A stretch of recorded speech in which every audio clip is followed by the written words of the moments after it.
Olá, estamos de volta com mais uma edição do programa Questionar, Aprender e Melhorar. Estamos aqui com o meu compadre Pedro Neves e o meu irmão Ivan Franzolin. E vamos falar hoje de um assunto que é bem cotado nas redes sociais, cristianismo primitivo. E a pergunta é, será certo desejar reviver o cristianismo primitivo? Isso é saudosismo, necessidade ou é pura falta do que ter o que falar, Ivan? Saudosismo. Acho que a maioria das pessoas entra por esse lado. Porque como o cristianismo primitivo? O cristianismo só nasceu após a morte de Jesus. Então, o cristianismo primitivo é o esforço de agir e propagar a nova doutrina pelos apóstolos e discípulos. Mas sabe, esse negócio do saudosismo tem um pouco de romantismo também e um endeusamento, deixar aquilo como... fugir da realidade atual achando que naquela situação era melhor. A gente tem essa mania, né? Fica falando assim, lá naquela época era melhor. Como que podia ser melhor naquela época? O ensinamento de Jesus estava fresco. Ele acabou de contaminado. Desencarnar. Não estava contaminado. Por um lado, pode ser. Mas, por outro lado, ninguém entendia o ensinamento de Jesus. O ensinamento a Bíblia de Jesus... os evangelhos, os atos dos apóstolos, as cartas... e os apócrifos deixam claro que eles discutiam entre si, não entendiam e muitas vezes indagavam Jesus. Mas Jesus, o que você quis dizer com isso?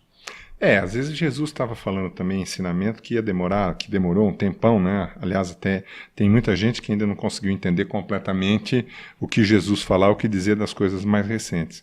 Mas o outro ponto que eu fico pensando aqui é assim, a universalidade do ensino de Jesus, a abrangência do que ele falou e o impacto que isso causou naquela sociedade só podia causar estranheza mesmo. Até hoje tem coisas que acontecem, né, de falas que não são necessariamente de religião, mas tem pessoas que falam assuntos hoje que causam estranheza, principalmente quando causa uma divergência que o Jesus falou, uma coisa tão distante, mas tão distante da realidade daquilo, que só podia mesmo provocar controvérsia. E mesmo sendo os apóstolos e tudo mais, eram espíritos que estavam preparados para aquela tarefa e tudo mais, mas que tinham um problema muito sério de se desvincular daquele histórico de várias outras vidas que passaram e passar a raciocinar num modelo mental completamente diferente.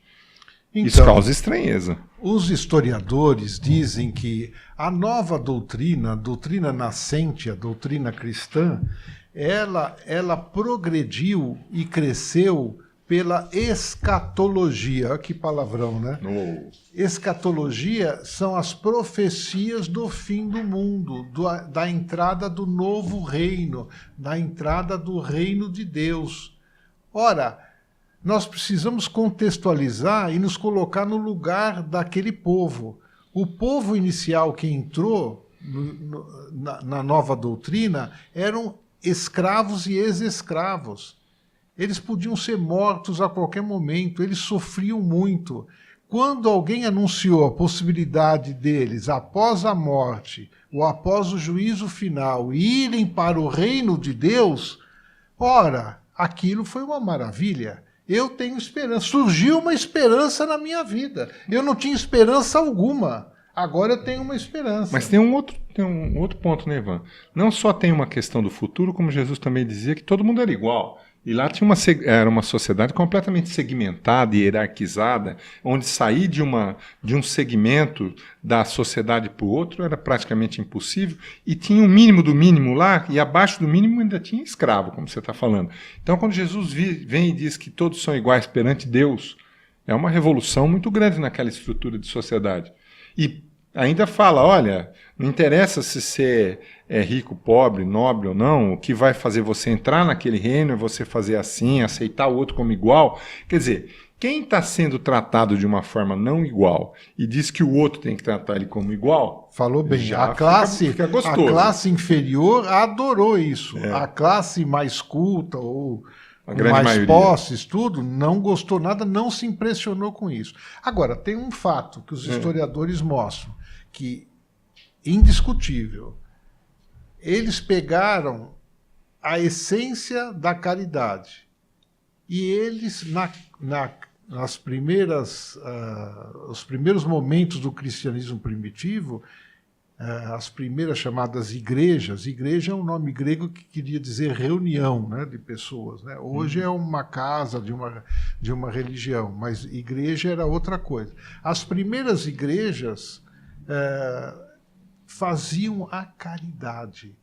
Então, isso é uma constatação. Mas não que isso tenha chamado a atenção das pessoas de classe chamada superior, tanto economicamente como culturalmente. Eles não deram a mínima para isso. Né?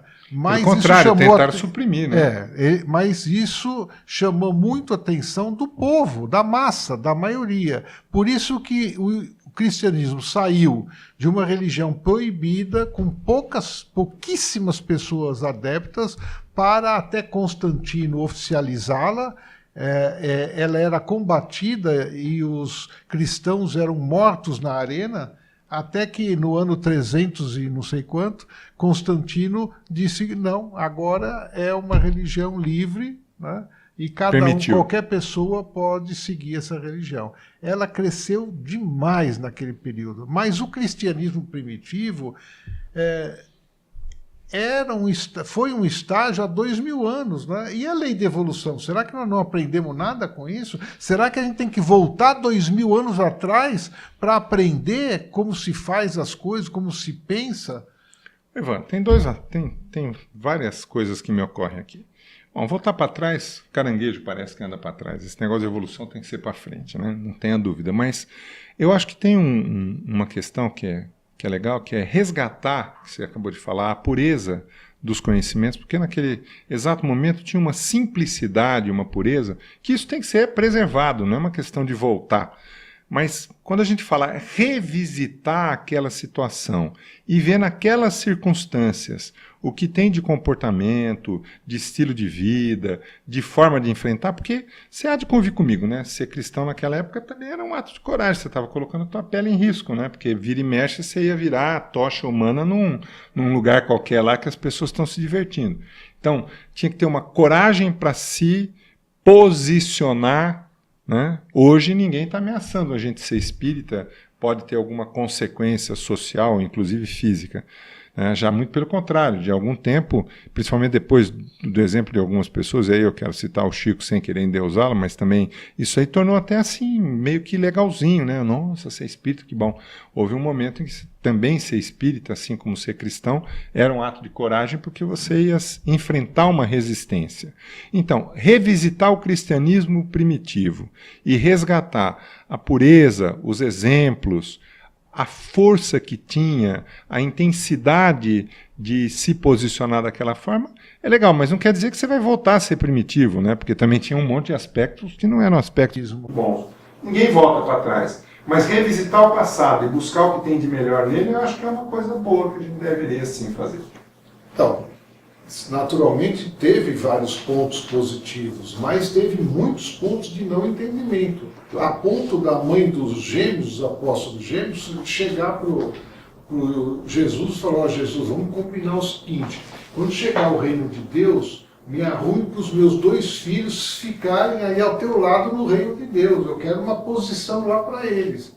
Então, não estavam entendendo nada. Tem muitos e muitos aspectos que mostram claro. Se você lê os evangelhos, você vê claramente que eles não estão entendendo isso. Não estão entendendo o que Jesus fala. Então, nesse aspecto, o cristianismo tem coisas boas que a gente vai reviver, mas nós evoluímos. Veio o Espiritismo. O Espiritismo trouxe a chave para entender vários pontos do cristianismo, que na época não tinha chave alguma. O próprio conceito de reencarnação, eles tinham um conceito completamente diferente de reencarnação, não era igual ao nosso agora. Ressuscitar, né? E ainda quando vai aquela parábola de Nicodemos lá que pergunta como é que eu atinjo o reino dos céus, tem que nascer de novo, e ele fala, vou entrar na barriga da minha mãe outra vez. Quer dizer, não vamos esquecer que Nicodemos, como doutor da lei, era meio que o cientista, aquele teólogo, a pessoa mais desenvolvida, pessoas mais cultas, intelectualmente, né, não tinha condição de entender. Então tem o primeiro aspecto da incompreensão, e o segundo de que tem muita coisa que é melhor a gente não voltar para trás. Voltar para trás não, mas reviver no sentido de manter aceso os pontos positivos sempre, em todo momento, até porque a palavra de Jesus, né, o ensinamento de Jesus está disponível, a gente tem ainda que refletir profundamente sobre o que ele quis dizer com um monte de coisa e qual é o impacto que isso causa no indivíduo e na sociedade. Aí sim. Então, pés no chão, discernimento. Que na época não tinha chave alguma. Né? O próprio conceito de reencarnação, eles tinham um conceito completamente diferente de reencarnação. Não era igual ao nosso agora. Era ressuscitar, né? E ainda quando aquela parábola de Nicodemos lá, que pergunta como é que eu atinjo o reino de céu, você tem que nascer de novo, e ele fala, eu vou entrar na barriga da minha mãe outra vez. Quer dizer, não vamos... É a doutrina espírita. Então a doutrina espírita é o novo cristianismo. Legal.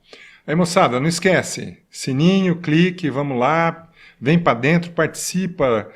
Manda pergunta, discute com a gente, duvida, questiona, não concorda, discorda, a gente está pronto para uma conversa de alto nível. É isso que eu gostaria de deixar claro. Conversa entre amigos.